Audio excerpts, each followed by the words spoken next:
진행하도록 하겠습니다. 방금 소개받은 폴리뉴스 김부장 김성환입니다. 우리의 보험은 어떻게 보면 지금까지 세션에서 진행한 어떤 은행이나 카드, 증권 이런 산업을 위해서 보상이라는 측면에서 보면 미래에 대한 보장 이런 측면에서 보면 굉장히 금융업에서 중요한 분야입니다. 그렇기 때문에 오늘 이 마지막 시간에 지금 굉장히 중요한 순간입니다. 이건 마지막이니까 조금 남았습니다. 조금만 견디시고 보험에 대해서 뭔가 좀 얻어가는 그런 시간이 됐으면 좋겠습니다. 그럼 진행하겠습니다. 토론회는 먼저 주제 발표자가 먼저 발제를 하시고 나면 패널들이 토론석에 앉아서 각자 의견을 나누시고 의견이 나눈 후에는 참가자들 몇 분의 질의와 응답을 갖도록 하겠습니다. 그럼 제3세션 보험 토론회에 참석하신 분들을 먼저 소개하겠습니다. 먼저 주제 발표를 해주실 안철경 보험연구원 부원장님을 소개합니다. 네, 안철경 부원장님은 한국보험학회 이사, 한국리스크관리학회 부회장, 전 보험연구원 금융정책실장 등을 역임하셨습니다. 다음으로 이봉주 경희대 경영학부 교수님을 소개합니다. 네, 이봉주 교수님은 금융감독원 자문위원회 보험문과위원장, 전 한국보험학회장, 전 금융위 금융발전심의위원회 위원, 전 보험개발원 연구위원, 전 삼성경제연구소 선임연구원 등을 역임하셨습니다. 마지막으로 진태국 금융감독원 보험감독국장님을 소개합니다. 네, 진태국 국장님은 금융감독원 손해보험국장, 금융감독원 보험계리실장 등을 역임하셨습니다. 자, 그러면 이제부터 3세션 주제 발표로 넘어가도록 하겠습니다. 안철경 보험연구원 부원장님이 발표하시며 주제는 저금리 기조하의 보험업계 여성 방안입니다. 보험연구원의 안철경입니다.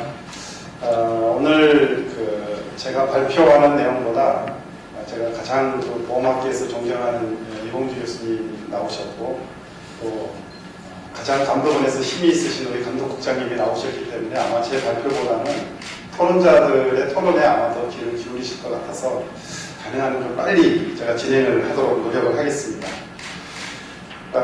오늘 저는 저금리 기조화의 보험산업 대응 방안이라는 주제로 발표를 하도록 하겠습니다. 짧은 시간이기 때문에 바로 내용으로 들어가겠습니다. 오늘 발표 내용은 환경변화, 그리고 보험산업 현황, 저성장 저금리 기조 방안, 그리고 보험 규제의 선진화 이런 순으로 말씀을 드리도록 하겠습니다. 환경 변화를 저는 한 3가지 정도로 요약을 해봤습니다. 첫 번째로는 이제 저성장입니다. 한국은행에 따르면 우리나라 올해 경제 성장률은 3.4% 정도로 예상을 하고 있습니다. 이는 IMF가 제시한 세계 경제 성장률 3.8%에도 미치지 못하는 그런 좀 낮은 그런 수치라고 볼 수가 있습니다. 그래프에서 보시는 바와 같이 2010년 이후에 우리나라의 실질 GDP 성장률은 지속적인 하락 추세임을 알 수가 있고요. 2020년 이후부터는 3% 아래로 하락할 것이라는 것이 여러 연구기관들의 전망입니다. 두 번째 환경은 원래 키워드인 저금리입니다. 실제 경제 성장률 하락과 더불어서 저인플레이션이 지속되고 또 저금리 트렌드가 장기화될 것으로 예상을 하고 있습니다. 그래프를 보시면은 보험회사의 주된 투자처인 국고채 금리가 지속적으로 하락하고 있음을 보여주고 있습니다. 보험산업에서 금리가 하락한다는 것은 포지티브한 면도 있지만은 네거티브하게 영향을 미칠 것으로 예상이 되고 있습니다. 이게 자산과 부채가 만기 불일치가 되면은 이제 순자산 가치가 하락하게 됩니다. 또 자산운용 수익률이 하락을 해서 수익성에도 부정적인 그런 영향을 미치게 된다고 볼 수 있습니다. 금리가 인하가 되면은 자산 가치가 상승하기도 하지만은 보험회사의 경우에는 2차 역마진이 확대돼서 전체적으로는 마이너스가 될 가능성이 높습니다. 그래서 이러한 저성장 저금리 환경은 경기 순환의 일시적 환경이 아니고 좀 장기화되고 구착화된다라고 하는 그런 측면에서 요새 뉴노멀이라고 하는 새로운 환경에 처해 있다고 볼 수가 있습니다. 세 번째 변화는 두말할 필요가 없는 인구 고령화입니다. 고령화는 일본의 사례를 보면은 고령층이 낮은 소비 성향으로 인해서 장기적으로 이제 물가가 하락하게 되고 또 이런 이제 금리에도 영향을 미치게 됩니다. 당연히 인구 고령화로 인해서 생산 가능 인구가 감소되고 이로 인해서 경제 성장에 부정적인 영향을 미치게 됩니다. 지금까지 간단하게 이제 우리 경제사회 환경 변화가 미치는 보험 산업의 환경 변화를 살펴봤는데요. 이제 보험 산업에 미치는 그 직접적인 영향을 한 두 가지 정도로 해서 한번 살펴보도록 하겠습니다. 첫 번째는 보험 수요의 위축이고, 두 번째는 생보사의 2차 역마진이 확대된다고 하는 것을 들 수가 있습니다. 보험 수요의 위축은 신계약 성장을 이제 둔화시키게 되고요. 또 그동안에 이러한 신계약 성장이 둔화된다고 하는 것은 영업 중심, 영업 위주의 양적 성장 기반이 흔들릴 수 있다라고 하는 것을 의미한다고 볼 수가 있습니다. 또 2차 역마진의 심화는 이제 잘 아시다시피 이제 생보사가 과거에 판매한 확정형 고금리 상품 이런 것이 ALM 이제 미스매칭으로 인해서 보험회사의 부채 부담이 가중하게 됩니다. 그래서 이러한 것들이 또 2차 역마진을 심화시켜서 결국 미래 보험 산업의 수익성을 악화시키는 그러한 결과가 될 것으로 예상이 되고 있습니다. 하나씩 좀 살펴보도록 하겠습니다. 우선 보험 산업의 성장성은 그래프에서 보시는 바와 같이 5년 단위 연평균 수익보험료 증가율이 정체되고 있는 것을 볼 수가 있습니다. 더 이상 과거와 같은 고성장을 이제 기대하기 힘든 그런 상황이라고 볼 수가 있습니다. 수익성의 경우에는 이제 왼쪽에 자본 수익률을 보시면은 2010년을 정점으로 인해서 하락하고 있는 추세를 볼 수가 있습니다. 수익률 자체만 보면 아직은 은행이나 자본시장에 비해서 여전히 높은 것이 사실이지만은 국제회계 기준 IFRS 4 페이지 2가 도입이 되면 이러한 상황이 지속되지 않을 것이다라고 예상을 하고 있습니다. 이 그래프는 2차 역마진을 설명하기 위한 것입니다. 요즘 언론지상에서 가장 쉽게 접하는 보험 기사가 뭔지 아십니까? 바로 이제 금리 역마진이라고 하는 것입니다. 이번 주에 나온 것을 제가 봤더니 그런 헤드라인 기사가 있었습니다. 5% 이상 이자를 지급해야 하는 보험이 140조다. 생보사 역마진 공포 확산. 뭐 이런 기사들이 있었습니다. 여기 그래프에서 보시면 이 빨간 선이 생보사의 평균 운용자산 이익률입니다. 그리고 이제 나머지가 위에 있는 선들이 그룹별로 부담률이라고 볼 수가 있습니다. 생보사의 경우에 운용자산 이익률과 보험료 적립금에 대한 평균 이율 간의 금리 갭으로 인해서 역마진이 발생하고 있습니다. 특히 이제 이런 대형사의 경우에 심각하게 다가오고 있습니다. 예를 들면 마지막에 있는 수치로 보시면은 2013년에 생보 대형사의 경우에 부담하는 부담이율은 5.5%입니다. 반면에 운용자산 이익률은 평균적으로 약 4.6%입니다. 그래서 계산하면 약 0.9%포인트 정도의 금리 갭이 발생하고 있는 것을 알 수가 있습니다. 이 구조도 조금 언급을 할 필요가 있을 것 같습니다. 보험산업은 이제 그래프에서 보시는 바와 같이 신계약을 토대로 한 사업비 차익 중심의 이익 구조를 가지고 있습니다. 특히 2000년 이후에는 이 사업비 차익으로 인해서 2차 역마진을 보전하고 있는 그런 실정입니다. 그래서 이러한 손익 구조는 신계약 위주의 영업 방식에 대한 비판 여론이 높습니다. 또 낮은 해약 환급금으로 인한 규제 압력이 지속적으로 증가되고 있습니다. 그래서 현재의 이 구조가 과연 지속 가능성이 있는 것이냐 하는 것에 대해서 의문을 제기하고 있다고 볼 수가 있습니다. 이상의 보험산업 현황을 살펴봤고요. 다음으로는 이제 저성장 저금리 방안에 대한 이제 몇 가지 의견을 말씀드리려고 합니다. 이건 이제 회사 차원에서 좀 생각하시면 될 것 같습니다. 앞에서도 말씀드린 바와 같이 이 뉴노멀 하에서의 경영 전략은 사실 과거 고성장기에 수입했던 경영 전략 전반에 대한 재검토가 필요하다 이렇게 생각이 듭니다. 주로 보험시장 초기에는 그 시장 점유율을 높이기 위한 경영 전략을 위주로 정책을 펴나가게 됩니다. 하지만 성숙기에 접어들면은 경영은 이제 시장 가치 경영을 중심으로 전환을 하게 됩니다. 그래서 요즘에 최근에 논의되고 있는 것과 더불어서 6가지 정도의 전략적인 검토가 필요한 부분들을 한번 살펴보도록 하겠습니다. 먼저 상품과 관련된 부분입니다. 저성장, 저금리, 고령화 이런 에 적합한 그 상품 포트폴리오의 재조정이 필요하다는 것입니다. 또 이 그 환경에 적합한 신규 수요의 발굴이 필요하다고 생각이 됩니다. 고령층 대상 상품 개발과 함께 수익성이 안정적인 보장성 보험을 확대하고, 하지만 이 보장성 보험의 경우에도 포트폴리오에 있어서 손해율 관리가 중요하고요. 또 계약 유지율을 높이는 등 건전성 강화 노력이 수반할 필요가 있다고 봅니다. 이 그림에서 보시면 이 상품의 발전 단계가 이렇게 통상적으로 보장형에서 투자형, 투자형에서 정부 보호형으로 이렇게 진화하게 됩니다. 그래서 정부 보호형의 경우, 그러니까 노후 대비 중심 상품군의 경우에는 사회보장이라든가 복지 차원의 그 세제 혜택이 정부의 지원이 이제 절실히 필요하다고 볼 수가 있습니다. 판매 채널 측면을 좀 살펴보겠습니다. 넓게 보면 이제 보험 산업의 마케팅 전략이다 이렇게 보시면 됩니다.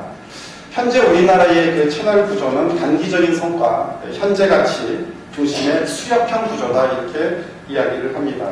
고객을 장기적인 관점에서 보지 못하고 주로 좀 현재의 고객, 내가 신계약을 하기 위한 현재 고객, 그리고 내 상품을 사줄 수 있는 그런 신규 고객을 찾아서 사냥꾼처럼 이렇게 들판을 헤매이는 그런 수렵형이다 이렇게 이야기를 하고 있습니다.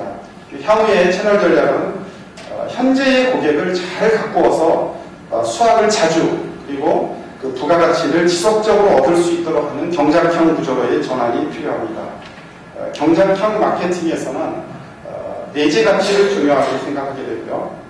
그 다음에 고객 중심의 서비스 정책을 통해서 장기적인 성과를 창출하는 데 더 의미를 두게 됩니다. 요약하면은 수렵형 마케팅 구조에서 경작형 마케팅 구조의 전환을 위한 유통 구조의 다양한 제도적인 진지한 고민이 좀 필요하다 이렇게 볼 수가 있습니다. 그 다음에 핀테크입니다. 요즘 가장 중요한 그 핫 이슈이기도 합니다. 보험 분야에서도 각 분야별로 핀테크를 활용하면은 여러 가지 이점이 나타나게 되고 금융 혁신이 나타난다고 볼 수가 있습니다.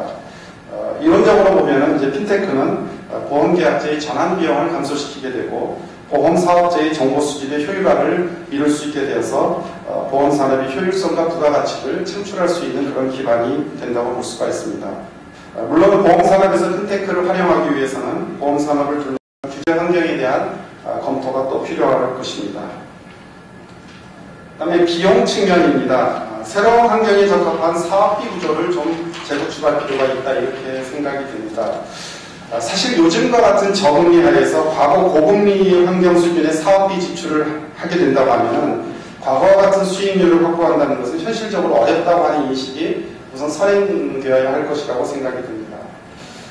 단순한 인력 구조 조정에서 벗어나서 전반적인 사업비에 대한 효율적인 관리 전략을 위해서 각각의 사업비 항목을 유기적으로 조절하고 관리하는 그런 전략이 필요할 것입니다. 해외 진출입니다. 국내 보험사의 해외 진출에 대해서는 무엇보다도 중장기적인 전략, 중장기적인 경영 전략하에서 이루어져야 될 것이다 이렇게 생각이 됩니다. 여기 보시면 철저한 준비가 필요하고 또 지속적인 투자, CEO의 장기 비전, 또 성공적인 비즈니스 모델 연구, 규제 개선과 환경 조성 등 정부의 노력 이런 것들이 이제 필요하지만은 무엇보다도 해외 진출에 앞서서 본사의 핵심 역량 강화 이런 본체에서의 경쟁력을 통해서 해외에 진출하는 것이 그 업의 그 성공 가능성을 높일 수 있다라고 하는 것이 여러 연구 결과들입니다. 소비자 신뢰입니다. 보험회사가 사실 가장 필요한 부분이지만은 사실 지금까지 가장 약한 것으로 취급되어 왔던 것이 사실입니다. 그래서 이런 회사뿐만이 아니라 정책적으로도 매우 중요한 그 과제라고 볼 수가 있습니다. 그래서 소비자 친화적인 정책이 이제 지속적으로 발굴이 되어야 되고요. 또 회사의 입장에서는 고객 선진 경영을 통해서 보험 사업이 장기적인 이익을 창출할 수 있는 그런 사업 모형으로 진행되어야 할 것이라고 볼 수가 있습니다. 이제 마지막으로 규제 및 감독 측면에서 몇 가지 말씀을 드리겠습니다.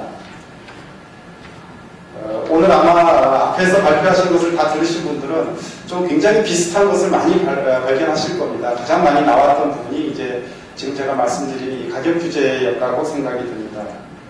금융당국은 이미 가격 자유화 조치가 이루어졌음에도 불구하고 보험업법상에 보면은 재무건전성과 소비자 보호를 명분으로 해서 시장에서의 경쟁을 부분적으로 제한하고 있는 것이 사실입니다. 자동차 보험이나 실손보험과 같이 물가에 밀접한 관련이 있는 경우에는 어느 정도 그 당위성이 인정되는 부분도 없지는 않습니다. 물론 이에 대한 생각은 좀 다를 수가 있습니다. 하지만 그 밖에도 예정이율에 대한 부분, 또 사업비 제한에 관한 부분, 또 위험률 안전할증과 같은 부분, 뭐 이런 그 가격과 관련된 그림자 규제는 결국 보험회사의 건전성에도 악영향을 미치게 된다는 것이고요. 가격 규제와 관련해서는 지금 시장과 당국 간에 상당한 온도 차이가 나는 점도 분명 존재하고 있다 이렇게 저는 생각이 됩니다. 제가 오기 전에 신문을 봤더니 최근에 그 감독원장께서 금융회사의 가격 결정 과정에 개입하는 것을 최소화하겠다 이렇게 선언을 하셨고요. 공정 경쟁이나 소비자 보호에 위배되지 않는 수준에서 자율성 보장을 위해 노력하시겠다고 이렇게 말씀하신 것은 사실 굉장히 그 진일보한 그런 고무적인 그 의견이시라고 이렇게 생각이 됩니다. 무엇보다도 보험회사가 보험료율의 자율성 확보를 통해서 다양한 사업 모형을 시장에서 경쟁을 할 수가 있게 됩니다. 보험업의 핵심이라고 할 수 있는 언더라이팅 능력이나 지급 심사 능력이나 상품 개발 능력 이런 것들을 할 수 있는 그 기본이 되는 것은 사실은 보험료율의 자율성 확보가 전제가 되어야 되고 보험산업이 질적으로 성장하고 또 이러한 핵심 경쟁력을 통해서 해외에 진출할 수 있는 그런 기반을 마련할 수 있다 이렇게 생각이 됩니다. 가격 규제와 관련해서 2차 연마진을 조금 더 설명을 드리면 한국과 일본의 사례를 조금 말씀을 드리면요. 2차 연마진에 처한 것은 한국과 일본이 그 상황은 비슷했지만 처방 서로 상의했음을 이렇게 표에서 보시면은 아실 수가 있을 것입니다. 그래서 한국과 일본을 비교해 보시면은 일본 같은 경우에는 안전할증을 완화한다든가 하는 적절한 위험률 차익을 반영을 해서 2차 연마진의 버퍼 역할을 수행을 했습니다. 하지만 우리나라의 경우에는 그나마 사업비 차익을 통해서 2차 연마진을 보전하고 있는 그런 실정이라고 볼 수가 있습니다. 다음에는 재무건전성입니다. 금융당국은 경쟁 촉진 그리고 보험 서비스 이행 능력을 높이는 방향으로 재무건전성과 회계기준의 글로벌 적합성을 추진하고 있습니다. 당연히 추진되어야 되고요. 또 그 방향성도 적합하고 보험사는 이에 철저하게 대비하는 것이 필요하다고 생각이 됩니다.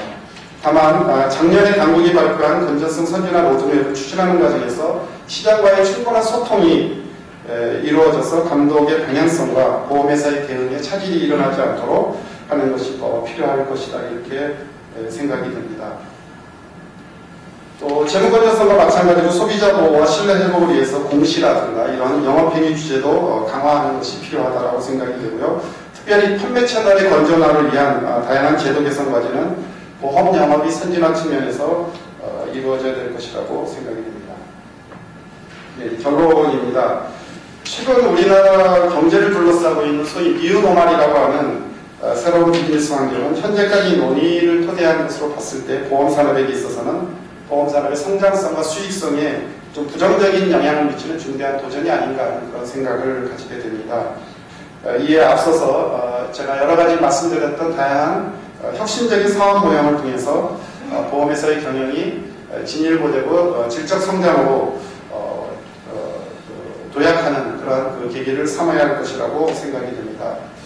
또한 규제 측면에서 보면 최근 2008년 이후에 글로벌 금융위기 이후에 그 규제 개혁의 목표는 Back to the Basic이었습니다. 금융이 위험관리를 통한 실물 경제 지원이라고 하는 기본적인 역할에 충실하고 또 과도한 이익 추구 행위를 하지 못하게 함으로써 산업을 지원하는 그런 역할을 해야 된다고 하는 그런 것이었습니다. 이에 따른 이제 규제 개혁 방향은 이제 미시 거시 측면에서의 건전성 규제를 강화하고 또 소비자 보호, 투자자 보호 등을 하도록 하는 것이었습니다. 금융에 있어서 사실 규제는 매우 중요한 역할을 하게 됩니다. 각각의 규제 변화가 사실 서로 맞물리면서 금융업의 수익성과 건전성, 그다음에 시장 질서, 소비자 보호 이런 것에 영향을 미치기 때문에 이를 고려한 종합적이고 또 균형적인 시각에서의 규제 개혁 방안이 검토되어야 될 것이라고 생각합니다. 그리고 이러한 규제 개혁에 있어서의 기본 전제는 시장 경쟁을 통한 혁신이 저해되지 않아야 된다고 하는 것입니다. 이상으로 발표를 마치도록 하겠습니다. 최근 그 금융감독에서 박지자께서도 말씀하셨다시피 자율과 창의, 그다음에 현장의 목소리 청취 굉장히 중요시되고 있습니다. 이럴 때 보험산업이 가장 큰 현안이라고 할 수 있는 저금리의 대응 방안이라는 주제를 가지고 다양한 제안을 듣게 됐고 또 일선 현장에서 고생하시는 분들과 보험산업 발전에 대해서 관심 있으신 이런 분들을 현장에서 직접 만나게 되어서 굉장히 기쁘게 생각합니다. 오늘 이 자리를 만나주신 상시연과 포럼, 그다음에 폴리뉴스에도 감사를 드립니다. 잘 아시다시피 지난 3월 12일 날 금통위에서 기준금리를 1.75%로 인하해서 이제 경제장관 2% 이하의 저금리 시대를 맞게 됐고 이러한 저금리 상황은 상당 기간 계속 지속될 것으로 그럴 가능성이 높아지고 있습니다. 금리 하락은 저희 보험업계 쪽으로 보면 단기적으로는 채권 평가 이익이 발생해서 보험 자본이 증가함으로써 마치 재무 건전성이 개선되는 듯한 착시 현상을 일으킬 수가 있습니다. 그렇지만 장기적으로 보면 채권 투자의 재투자 수익률이 하락하고 또 타 금융권과의 경쟁력에서 밀리기 때문에 보험사에 큰 부담이 될 수밖에 없는 상황입니다. 특히 예정률 4% 이상, 보험에서 자산을 쓰는 4%입니다. 이 4% 이상 되는 그런 책임준비율이 약 40% 정도를 차지하고 있습니다. 결국 자산과 부채에 관한 금리 역마진 비율은 마이너스 0.5%로 역마진 상태를 유지하고 있습니다.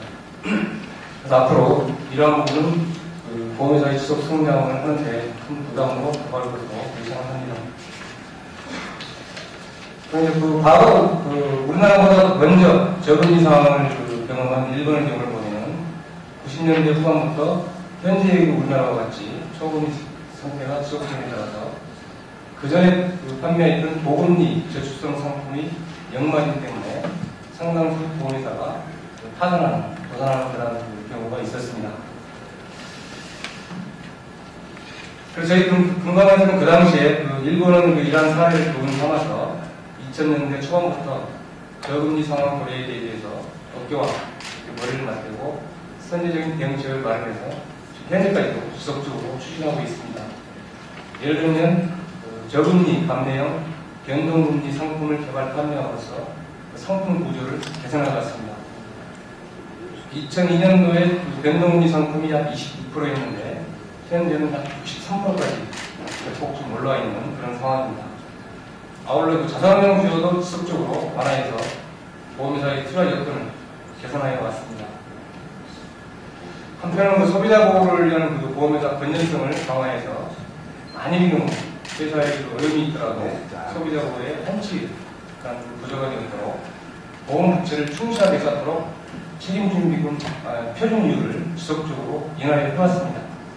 아울러 RBC 제도를 도입해서 보험회사의 부실화 가능성에 현대적으로 대응하기 위해서 재무 건전성 제도를 강화하여 왔습니다.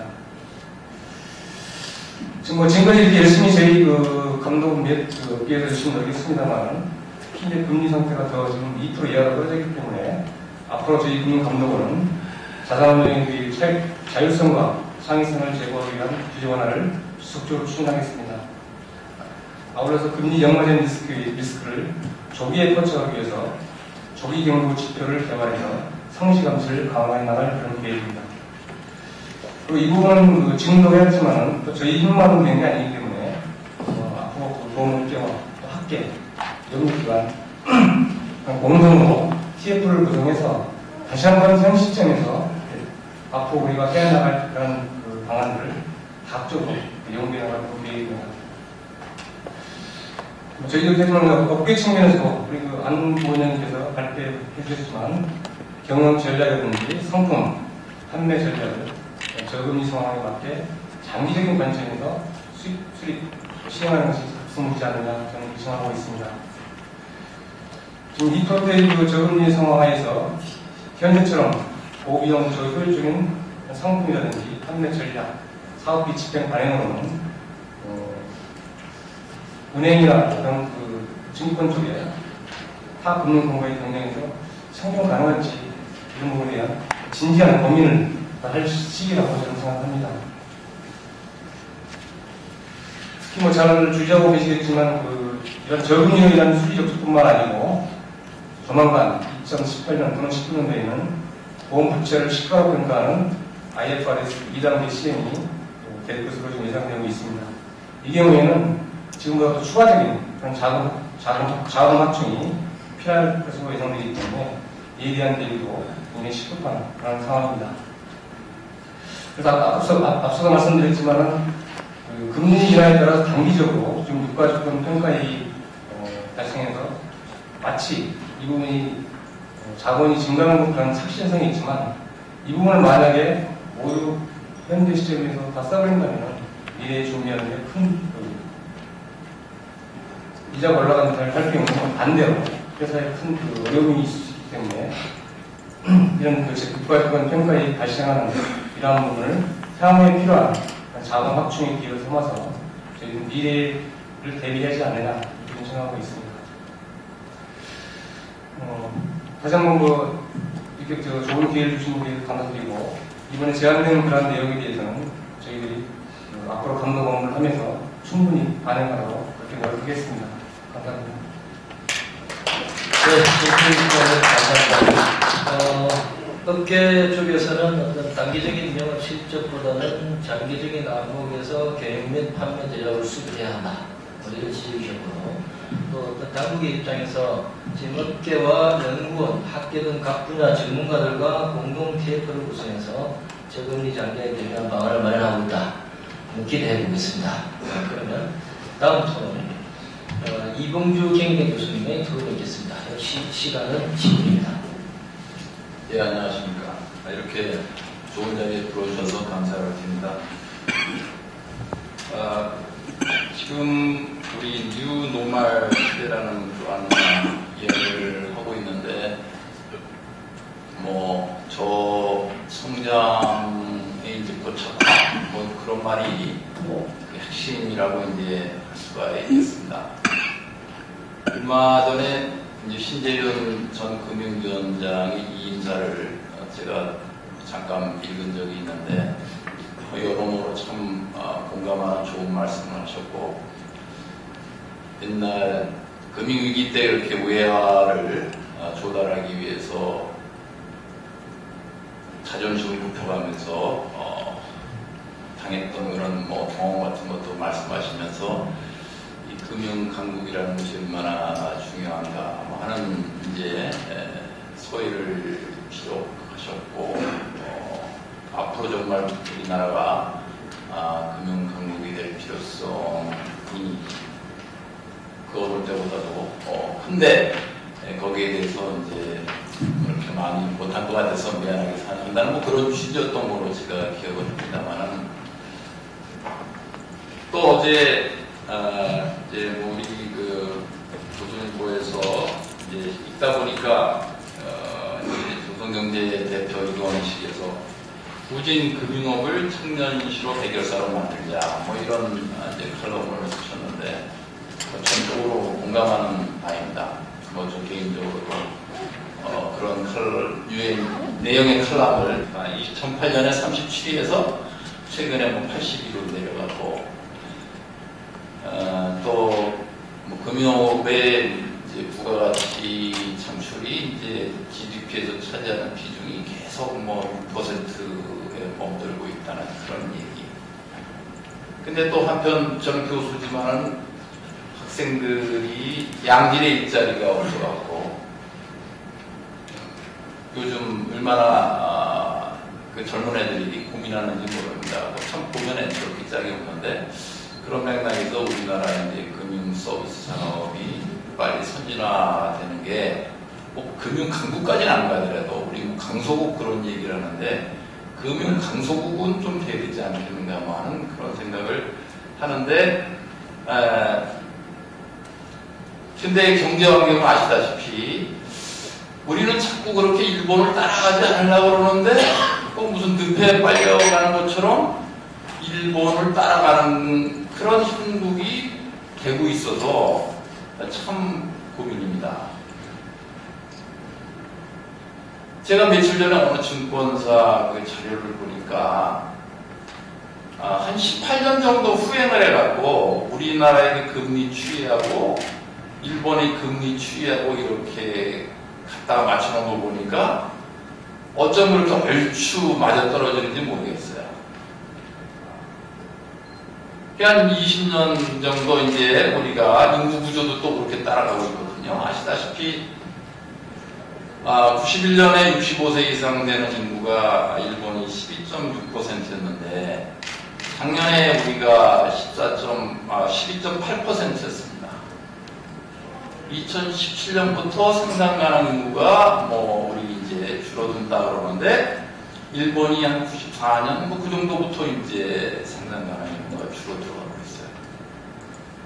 인구 추이도 한 20년 정도 이렇게 이제 뒤로 불러서 보면 일본하고 비슷해가는데 금리 추이도 그렇게 이제 비슷해가고 있고. 그러니까 과연 우리가 이 저금리 지금 계속 얘기하고 있는데 이게 그러질 않기를 저는 정말 바라지만은 그럼에도 불구하고 우리 경제 전반이 그러는 것처럼 그렇게 흘러갈 것 같다는 그런 생각이 참 많이 듭니다. 그럼 이제 지금 안철경 부원장께서도 뭐 발표를 하고 또 우리 진 국장님께서도 말씀하셨다시피 일본 같은 경우가 이제 여기 자료에 제가 뭐 썼습니다만 반면교사로서의 일본 보험사로 해갖고 97년부터 2001년까지 생명보험회사 및 손해보험회사가 8개가 파산을 했다는 말이죠. 우리라고 저렇게 되지 말라고 하는 포장이 있을까? 뭐 하는 그런 생각이 사실 참 듭니다.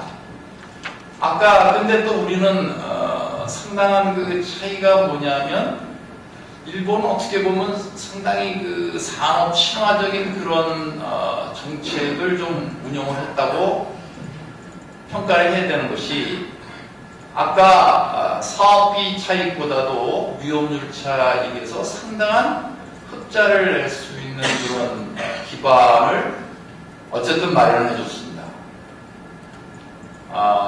그리고 또 이 요율 이제 그것도 다 광해 요율 규제라고 하겠습니다만 이 가격 규제 같은 것이 우리보다는 상당히 덜한 것이 또한 사실입니다.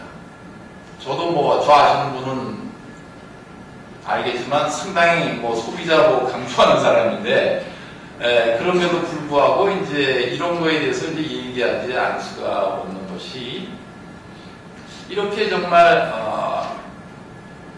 저금리가 지속되는 그런 환경이 우리가 이제 몇 년 더 간다면은 보험 산업에는 상당한 충격이 가해질 수밖에 없을 것 같다. 그런데 이제 지금과 같은 그러한 가격 규제가 계속 그렇게 이제 적용이 된다면은 그럼 결국 이제 예금보험공사가 상당히 좀 실력 발휘를 해야 되는 그런 이제 때도 발생할 수 있지 않겠는가 하는 그런 이제 생각도 드는 거죠. 그래서 저는 이 정책적인 측면만을 이제 굳이 강조하자는 건 아니고요. 사실 보험회사 중에 전혀 이 금리 환경과 상관없이 경영을 잘하는 데도 있습니다. 전혀 보장성 같은 것들을 이제 많이 팔아갖고 금리가 더 내려가더라도 우리는 전혀 지장이 없다. 그런 이제 회사들도 물론 있습니다. 그래서 저는 기본적으로는 이제 이건 경영에 있어서 이제 문제다. 이제 그런 이제 기본적인 관점을 갖고 있지만 또 2005년 정도에 보면은 우리 국고채가 상당히 빠르게 하락한 적이 있습니다. 그래서 4%를 뚫고 내려가서 이거 뭐 3%도 이제 뚫리는 게 아닌가 뭐 하는 그런 위기감을 줬던 적이 있습니다. 정확하게 10년 전이죠. 그 당시 상당히 이제 비상에 걸렸죠. 근데 다행히도 얼마 안 있어서 그게 그냥 또 금리가 올라가기 시작해갖고 금융위기 이전까지 뭐 한 6% 뭐 이런 정도로 이제 올라갔습니다. 그러다 보니까 그 당시에 또 이 빨간 비상등은 어디론가 없어지고 최고 경영자들이 뭐 일단 내가 경영하는 동안 좀 좋은 성과를 내는 그런 식으로 경영하자 뭐 하는 또 그런 회사들도 있다 보니까 소위 단기적인 그런 이제 경영을 하다 보니까 이게 또 10년이 지난 지금 이 마당에도 여전히 문제로 작용하는 그런 회사들도 있습니다. 근데 그건 뭐 이제 그 회사 케이스 바이 케이스이기 때문에 일반화하기는 이제 어렵습니다만은 제가 근데 또 이제 좀 말씀을 드리고 싶은 건 이게 이제 비단 생명보험회사만의 문제가 아니라 손해보험회사들도 금리 리스크가 이제는 상당히 우려되는 그런 상황이다 하는 말씀을 이제 드려야 되는 것이 아까 이제 변동금리 상품에 대해서 많이 얘기가 있었습니다만 변동금리가 무조건 뭐 금리가 내려간다고 해서 계속 따라 내려가는 게 아니거든요. 최저 보장하는 이율이 있습니다. 그래서 지금 상당수 상품이 선보사들이 이제 판매하고 있는 것 중에 3.5% 이제 최저 보증이율이 있는 것도 있어요. 지금 뭐 정기금리 2%도 될까 말까 하는 그런 상황인데 지금 이러한 시기에 저금리가 이제 좀 더 진행이 된다면 또 이 손해보험사들 같은 경우 실제 보면 70% 정도가 이런 장기 손해보험이란 말이죠. 손해보험사들도 역시 마찬가지 이제 문제가 의외로 커질 수가 있다. 뭐 그런 이제 생각을 이제 하게 되는 거죠. 그래서 우리나라의 이제 그 금융산업이 적정 수익을 갖는 것이 왜 중요한가 하는 거에 대해서 좀 많이 생각을 해보게 됩니다. 며칠 전에 어느 신문에서 이제 100년 만에 은행산업과 보험산업이 역전됐다 뭐 하는 그런 이제 타이틀로 기사를 뽑은 게 있는데 2014년 은행의 순이익은 6조 2천억이고 보험산업의 순이익은 6조 6천억이다. 그래서 이제 보험사가 더 낫다. 뭐 그런 이제 얘기인데 이게 사실 좀 문제가 있다고 봅니다. 뭐 그 이면에는 이제 보험산업의 구조조정이 은행보다도 더 이제 심하게 이루어져서 그러한 뭐 인건비라든가 그런 게 이제 내려간 그런 측면도 뭐 작용을 하는지 모르겠습니다만은 그 은행의 그 규모를 생각할 때 은행 산업의 순이익이 보험보다 작다. 이거는 이제 여러 가지로 문제가 생길 수 있다고 이렇게 이제 봅니다. 근데 아까 뭐 가격 규제를 은행 쪽에서도 얘기했다고 봅니다만 저도 개인적으로 보면은 이제 미국에서 저도 유학하면서 많이 살았습니다만은 요즘 미국 은행 같은 경우에는 통장 유지하는데 뭐 월 20달러, 뭐 10달러 뭐 이렇게 받아요. 그리고 제가 한번 이 인터넷으로 이렇게 송금하려고 하다가 뒤로 넘어갈 뻔한 적이 있는데 뭐 얼마 되지도 않는 금액 송금하는데 뭐 몇십 달러를 수수료를 받는 거예요. 그런 거에 비하면 우리나라는 정말 너무나 소비자들에게 친화적인 그런 이제 수수료 구조를 갖고 있는데 과연 그게 이제 경제 전반적으로 볼 때 적정한가 하는 그런 생각을 하게 됩니다. 예컨대 기업들이 많이 무너지고 그럴 때 결국 그거를 은행이 감당을 하고 그리고 이제 또 대출을 하고 뭐 이런 식으로 돼야 되는데 지금처럼 계속 그러한 그 유형무형의 그림자 규제가 이제 가미가 돼서 국정 수익을 올릴 수 없는 그런 상태로 만들어 놓는다면 과연 그것이 전체 파이의 입장에서 볼 때 좋을 것인가 하는 그런 생각을 하게 되는 거죠. 그리고 또 우리 자동차 국내에서 뭐 많이 구매해 왔지만은 다 아는 거 아닙니까? 뭐 국내에서 좀 비싸게 팔고 해외에 나가서 싸게 팔므로써 국제 경쟁력을 확보했던 게 이제 과거 수십 년간인데, 근데 요즘 뭐들 소비자들이 이제 그런 게 좀 마음에 안 드니까 외제차들도 많이 사고 뭐 그러는 것 같은데, 이게 지금 우리 글로벌 금융을 얘기하는데 말이죠.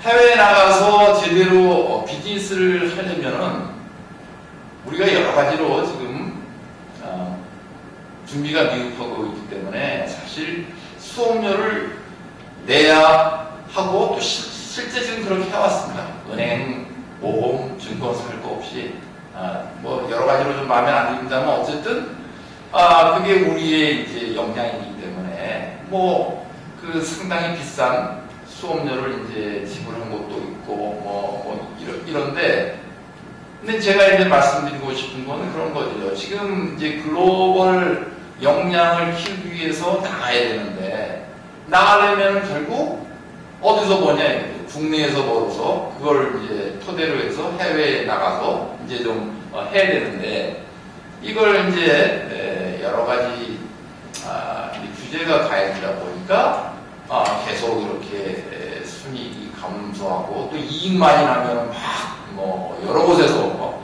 이렇게 이제 좀 싫은 소리를 하는 이런 그 환경은 좀 곤란하다 하는 그런 생각을 합니다. 제가 이제 왜 이런 말씀을 감히 드릴 수 있냐면, 저기 슬라이드에 이제 그 보면은 우리 보험 요율의 그 규제 추이가 이제 나오는데, 어디 없나요? 참고해갖고 이제 그 슬라이드, 이게 있는데, 제가 보험개발원이라는 직장에서 이제 근무를 하면서 실제 이 정책을 위반할 때 중추적으로, 감히 외람되게 말씀드리면 중추적으로 이제 역할을 했습니다. 그 당시 93년도에 이렇게 이제 자유화하겠다고 나온 그 배경은 뭐냐면, 우리가 이제 이 시장을 개방하게 된다. 뭐 우루과이 라운드 협상이라든가 뭐 OECD 가입이라든가 다 이제 뭐 우리 겪은 바 아니겠습니까? 그래서 우리가 이제 이렇게 시장을 개방을 하려면은 이제 내부 시장을 자유화해서 경쟁력을 높이겠다 하는 그런 맥락에서 이제 94년부터 시작해갖고 가격을 이렇게 자유화하자 하는 식으로 이제 해왔는데, 지금 보면은 뭐 업종에 따라서 2001년, 뭐 2002년, 2000년 뭐 이런 식으로 자유화를 이제 완결을 한 상태입니다. 그러니까 제도상으로는 이제 다 보험사가 자율적으로 이렇게 할 수 있는 그런 상태이나, 그러나 이제 잘 아시다시피 자동차 보험 같은 것이 만성적인 적자를 이루는 가장 중요한 이유는 이제 가격 통제 때문에 그런 거죠. 사실 그 가격 통제라는 건 여러 군데에 있습니다만, 은행, 운수, 등등등, 세월호 그런 것도 그 저변에는 결국 이 운임 통제라는 게 있지 않겠습니까? 그래서 이제 제가 말씀드리는 건 이제 이거죠. 우리가 이제 선진화를 하기 위해서는 확실하게 선진적으로 해야 될 거는 그렇게 하고, 그게 이제 우리 진 국장님이 말씀하신 재무 건전성 규제라든가 소비자 그걸 시장보다 더 투명하게 하기 위한 공시라든가 이런 건 우리가 이제 선진적으로 제대로 해야 된다. 그러나 그렇게 제대로 하는 대신 또 우리가 캐나다 같은 경우가 사실 대표적인데, 그런 경우는 거기도 금리가 상당히 내려가는 추세에 있습니다만은 캐나다는 금융위기에도 별 문제가 없었어요. 그래서 거기 보면은 상당히 유흥이라든가 상품이라든가 이런 측면에서 금융회사들에게 이제 자유를 줍니다. 물론 거기는 이제 그러한 자유를 만끽할 만한 또 이 신뢰가 있는 거에 대해서는 또 우리가 좀 본받아야겠죠. 어쨌든 그러한 이제 이 탄력성을 주되 말씀드린 것처럼 이러한 건전성이라든가 소비자 보호라든가 그런 건 아주 철저하게 이렇게 이제 규제를 하고 있는 그러한 상황임을 이제 우리가 알 수 있습니다. 그래서 결국 방향은 그거다. 저는 뭐 항상 그렇게 생각을 하고 있는데, 근데 이게 참 뭐 여론 남정 같은 것이 우리는 너무나 이제 세다 보니까 그게 잘 안 되고 있는 것 같습니다. 그래서 결국 우리가 이제 지금 뭐 양극화가 심화되어 가는 거에 대해서 다들 고민하고 일자리에 대해서 고민하고 뭐 그러는데, 그런 측면에서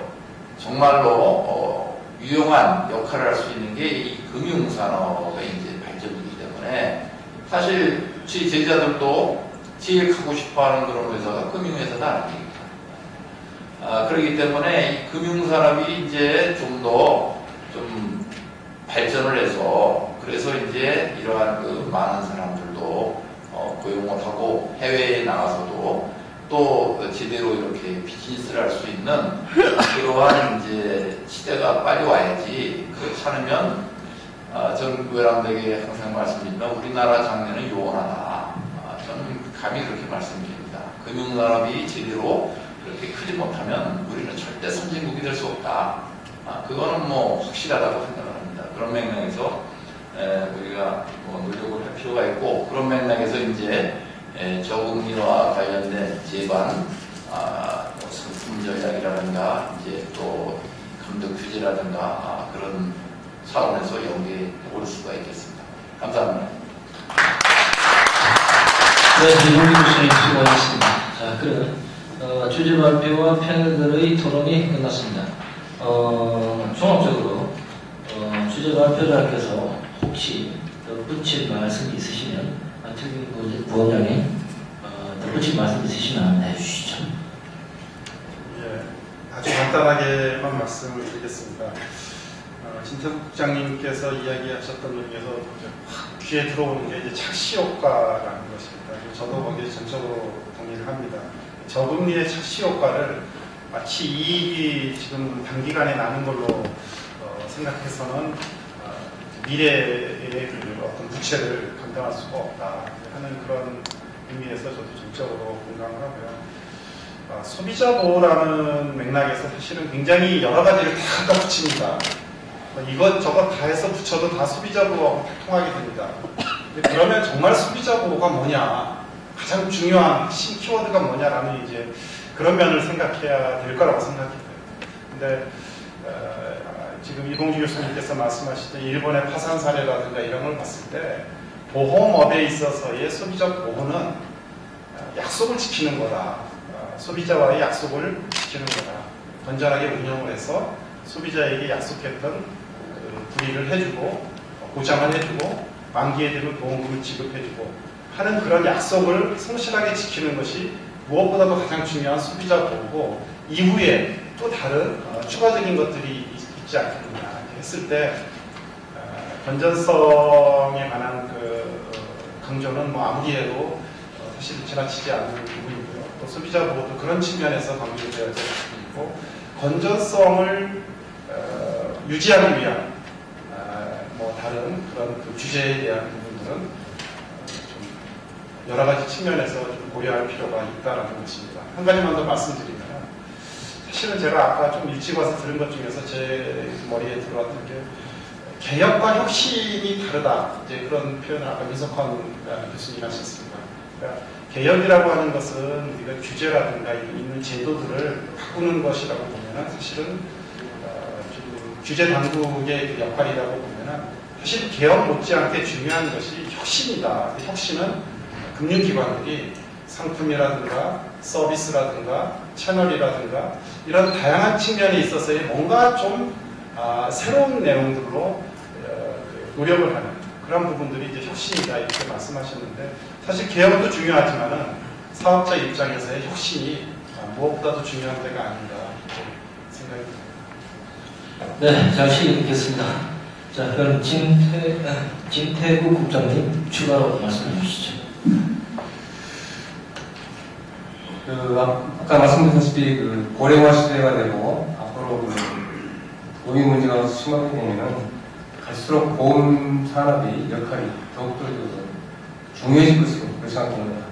연금보험이라든지 건강보험은 노인복지 측면, 노후보장 측면에서 중요해지는데 지금 우리 이런 저금리, 명맞은 이런 현상에 제대로 대응보다는 사실 우리가 지속 성장하거나 그런 사회적, 국가적 그런 요구에 도움하지 못할 그런 가능성이 많습니다. 그래서 아까 말씀드렸다시피 저희들은 업계, 학계, 그리고 감독당국이 공동으로 저금리를 슬기롭게 극복해 갈 그런 방안들을 지속적으로 강구해 나갈 계획입니다. 다시 한번 강조드리고 싶은 것은 지금 IFRS도 들어오고 저금리 상황이 지속적으로 계속될 것으로 예상되고 있는데 단기적인 그런 경영 전략, 시각에서 좀 이익이 난다고 해서 바로 사회에 유출되는, 그래서 장기적으로는 재산을 깎아먹는 그러한 현상은 보험업계에서 좀 자제하고 미래를 대비해야 되지 않느냐 이런 생각이고요.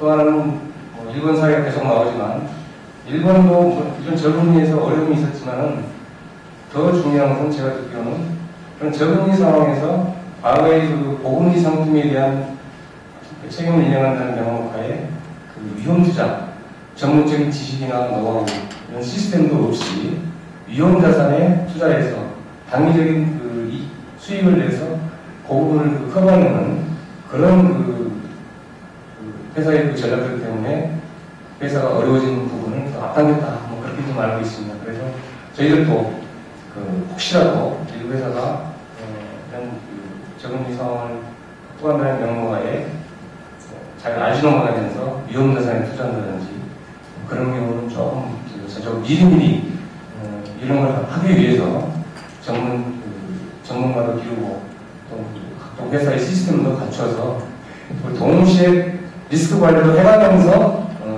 이런 저금리 상황을 극복할 수 있는 그런 노력을 해줬으면 하는 그런 부분입니다. 감사합니다. 이것으로도 5분 마치겠습니다.